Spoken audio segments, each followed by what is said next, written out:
मुझे कुछ लोगों से मैं चर्चा कर रहा था तो एक कमेंट आया था कि बहुत सारे बदलाव उसके अंदर करने पड़े।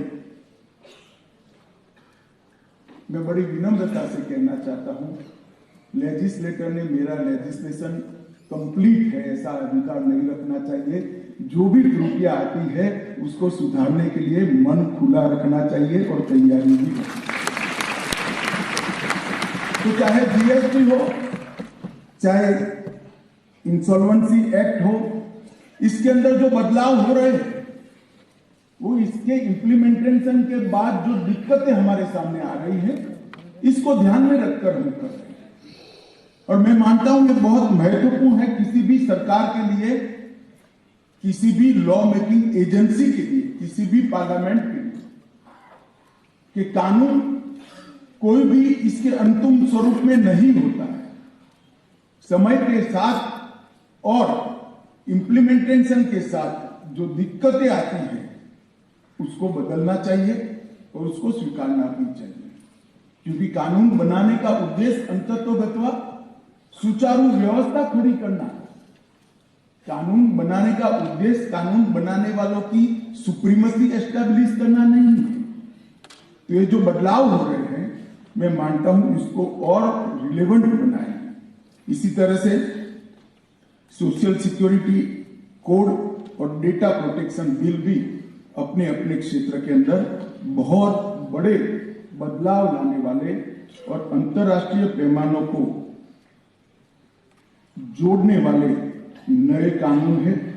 काफी सारे स्टूडेंट यहां बैठे हैं, मैं इनको जरूर कहना चाहूंगा कि ये सारे कानूनों को शायद हो सकता है कि जीवन में आपको कभी इस पर आर्ग्यूमेंट न करनी पड़े, परंतु इसको जरूर देखना चाहिए, क्योंकि संपूर्ण न्याय की व्यवस्था तभी आपके समझ में आएगी जब समाज के हर अंग को छूने वाले कानूनों का आप स्टडी करोगे, उसको आप पसंद। मैं यहां तब अपनी बात को सीमित करना चाहता हूं क्रिमिनल जस्टिस सिस्टम तक, क्योंकि मेरा विभाग भी है और दूसरा भी कारण है क्योंकि इसमें 3 जो नए कानून आ रहे हैं वो भी बनने की प्रक्रिया में। ये बहुत महत्वपूर्ण कानून है, क्योंकि ये महत्वपूर्ण कानून लगभग 150 साल के बाद, 160 साल के बाद बदल रहे हैं।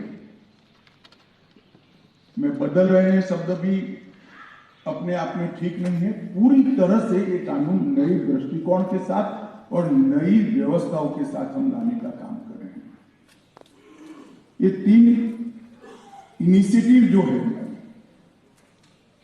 ये 3 इनिशिएटिव के साथ साथ 3 ये कानूनों को कानून के अनुकूल इकोसिस्टम बनाने के लिए 3 एडमिनिस्ट्रेटिव इनिशिएटिव भी भारत सरकार की ओर से लिए गए। सबसे पहले ई कोर्ट का चरण 3, अभी कैबिनेट ने इसके लिए 7,000 करोड़ रुपए का बजट पारित किया है। एक आईसीजीएस, इसके बारे में मैं डिटेल से बात करूंगा, इसके लिए भी अभी 3500 करोड़ रुपया भारत सरकार ने कैबिनेट के अंदर अप्रूव किए हैं। और तीसरा सीआरपीसी, आईपीसी और एविडेंस एक्ट के अंदर नई टेक्नोलॉजी का स्वीकार। अगर ये 3 कानून और ये 3 नई व्यवस्थाएं जो बनने जा रही है, इसको हम मिलाएंगे तो मैं आपको विश्वास दिलाता हूं कि हमारी क्रिमिनल जस्टिस सिस्टम के अंदर देरी की जो फरियाद है वो निश्चित रूप से 1 दशक के अंदर हम इसको निर्मूल कर पाएंगे। मित्रों, हमारे कानूनी प्रक्रिया मतलब दंड विधान प्रक्रिया में आज भी कॉलोनियल छाप है, और मैं आपको विश्वास से कह सकता हूं ये तीनों संहिताओं को अगर आप पढ़ेंगे तो कहीं पर भी कॉलोनियल छाप नहीं दिखाई पड़ेगी। भारत की माटी की महक इसके अंदर आती है। ये कानून जब बनाए गए 160 साल पहले, तब यहां पर ब्रिटिश राज था, और ब्रिटिश राज की व्यवस्थाओं को और ब्रिटिश राज को प्रोटेक्ट करने के लिए पूरी क्रिमिनल जस्टिस सिस्टम बनाई गई। मैं इसके डिटेल में नहीं जाने वाला, पार्लियामेंट में भाषण करूंगा तब सार्वजनिक होगा। परंतु हमारा संविधान बना और हमारे संविधान में भारत देश की छोटी सी छोटी इकाई हमारा नागरिक।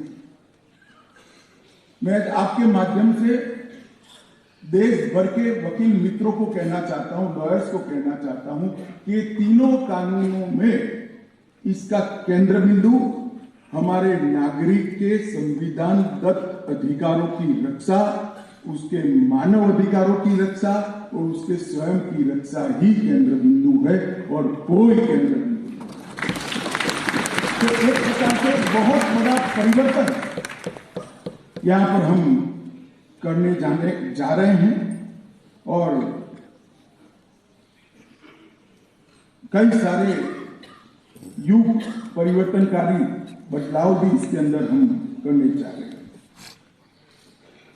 अभी जो व्यवस्था है इसके कारण न्याय मिलने में अत्यधिक विलंब होता है। गरीब व्यक्ति को न्याय मिलना वो विलंब के कारण